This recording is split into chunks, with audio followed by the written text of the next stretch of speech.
کیونکہ سب سے زیادہ تباہی ہمارے نارتھ میں ہوئی تھی. اور جب دیر و چترال کی میں بات کر رہا ہوں تو وہاں پر آپ کو یاد ہوگا کہ کچھ ایسے لوگ تھے جن کے گھر بالکل دریا کے درمیان, کیا ہر طرف تباہی ہے, طغیانی ہے, اور وہ پھنسے ہوئے ہیں, محصور ہو کر رہ گئے ہیں. ان تک پہنچنا, ان کو ریسکیو کرنا, یہ بہت بڑا چیلنج تھا. بہت سے ادارے وہاں موجود, لیکن بہرحال ایک بہت بڑا چیلنج رہا کہ کیسے ان کو بچایا جائے. ایسے میں وہاں کا ایک نوجوان ناصر سلطان کیسے وہاں تک پہنچے, وہ کیسے ان کو بچایا.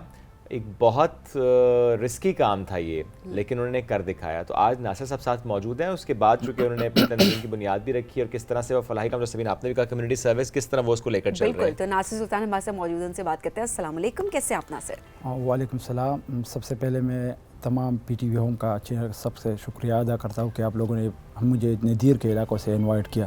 شکریہ جی. بہت شکریہ, آپ اتنا ٹریول کر کے آئے, اور یہ بہت بڑی بات ہوتی ہے کہ آپ اس مقصد کو سمجھتے ہیں, اس کاز کو آپ سمجھتے ہیں تاکہ وہ لوگوں تک پہنچا سکیں. اور آج آپ کی اسٹوری ہم سامنے رکھنا چاہتے ہیں کہ کس طرح سے آپ کے اندر وہ جذبہ آیا.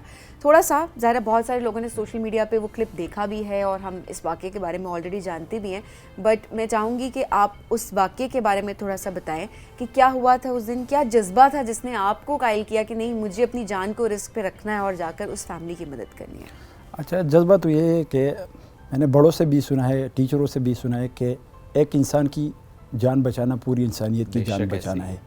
واقعہ یہ تھا کہ یہ جو مین دیر چترال کا جو مین روڈ ہے, وہاں پر دریا کے کنارے پہ یہ جو گھر تھے وہ اس میں 5-6 بندے پھنس چکے تھے, اور اس میں تقریباً 100 یا 120 کے لگ بھگ کے دکان تھے. یہ مین بازار بھی تھا. تو وہاں پر جب یہ 2-3 دن مسلسل بارش ہو رہی تھی دیر اور پر چترال میں, جب یہ بارشوں کا سلسلہ زیادہ ہو جاتا ہے تو اس کے بعد جو ہے نا سلائڈنگ بھی ہوتا ہے, اور یہ سیلاب کا خطرہ بھی آ جاتا ہے. تو یہ مارننگ کے ٹائم پہ جو ہے نا یہ سیلاب تھوڑا زیادہ ہو گیا تھا.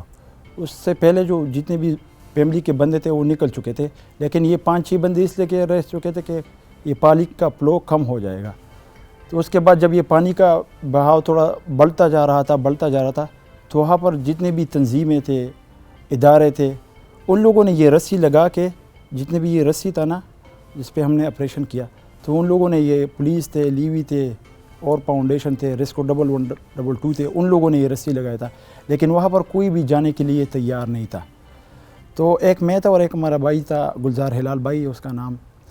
اور ہم نے جو ہے نا ان لوگوں سے اجازت لیا. اس وقت جو ہے نا یہ ادارے بھی اجازت نہیں دے رہا تھا. ہمیں بول رہا تھا کہ آپ کوئی ریسکو میں ہے یا کوئی ٹرینر ہے, بیکاز obviously آپ کی سیفٹی کو بھی تو سامنے رکھنا تھا نا. تو وہ لوگ ادارے بھی ہمیں اجازت نہیں دے رہا تھا. تو 2 گھنٹے سے وہ لوگ پھنس چکے تھے. وہ لوگ بے یار و مددگار تھے. تو اللہ تعالیٰ نے ہمیں ہمت دیا اور ہمارے دل پہ جو ہے نا ہمیں ڈال کے کہ آپ لوگ چلے جائیں. اور پھر آپ نے چارپائی کی مدد سے ان کو نہیں, جب سب سے پہلے چارپائی تو بعد کی بات ہے, ہم نے ایک رسی دونوں ہاتھوں کے ایک رسی سے پکڑ کے رسی پہ جا رہے تھے, جیسے زپ لائن کی طرح. اور آپ زپ لائن کے ٹرینر بھی ہیں؟ کوئی بھی ٹرینر نہیں تھا. کوئی زپ لائنر نہیں ہے. بالکل زپ لائنر نہیں ہو. اوکے. اور اس کے جب ہم یہ رسی پہ سب سے پہلے جو ہے نا ہم نے سٹارٹ لیا, تو اللہ کا نام لے کے وہاں پر جب ابھی بیچ میں چلے گئے نا, تو وہاں پر اب میں خود ان بیلنس ہو گیا. تو اللہ تعالیٰ کی مدد کرم سے جو ہے نا ہم نے وہ رسی کو پار کر کے جب ہم وہاں چلے گئے, تو پھر ان لوگوں کو کس طرح سے ریسکیو کرنا تھا, کوئی آئیڈیا ہی نہیں تھا. تو وہاں پر جب ایک مسجد تھا جس میں ہم یہ میت لے کے جاتے, ایک چارپائی تھا. اسی چارپائی کے ذریعے سے ہم نے جو ہے نا ایک جھولا بنایا. جب ہم نے یہ جھولا بنا کے, پھر بھی وہ لوگ آنے کے لیے تیار نہیں تھے کہ ہم تو اس میں جا ہی نہیں سکتے, کیونکہ جب وہ یہاں پر کھینچتے ہیں نا تو وہ رسی گرم ہو جاتے, وہ ٹوٹ جاتے. تو ان لوگوں نے بولا, جو فیملی تھے اس نے کہا آپ لوگ اس میں سب سے پہلے چلے جائے. پھر بھی ہم اسی جو ہے نا جھولے میں بیٹھ کے ہم اس طرف پہ آ گئے. پھر دوبارہ ہم چلے گئے, ایک بندہ کو ریسکیو کیا, دوسرے کو ریسکیو کیا, تیسرے. اللہ تعالیٰ کی فضل و کرم سے اور لوگوں کی دعاؤں کی وجہ سے جو ہے نا وہ جتنے بھی فیملی تھے اس کو الحمدللہ باحفاظت ریسکیو کیا. ماشاءاللہ. اور جب وہ سب کو ریسکیو کر رہے تھے, چونکہ شروع میں ظاہر ہے وہ ریلیکٹنٹ تھے کہ ہم نہیں جائیں گے, اور جب آپ لوگ خود ایک دفعہ جا کے دکھایا تو پھر تھوڑا سا ان کو حوصلہ ملا. پھر جب ایک ریسکیو کیا تو ہم شور جو باقی تھے ان کو بھی ایک طاقت ملتی ہے کہ نہیں ہم چلے جائیں گے. وہاں پہ ایک آپ کو امید جاگتی ہے. جب سب کو ریسکیو کر لیا, اس کے بعد کا منظر کیسا تھا؟ اس کے بعد کا منظر تو سب سے پہلے تو یہ تھا کہ لوگوں نے جتنا جو ہے نا حوصلہ افزائی دی, اور لوگوں نے جتنا عزت دیا تھا, اور آج تک جتنا عزت مل رہا ہے نا, تو میں بیان نہیں کر سکتا ہوں. اور اس کے بعد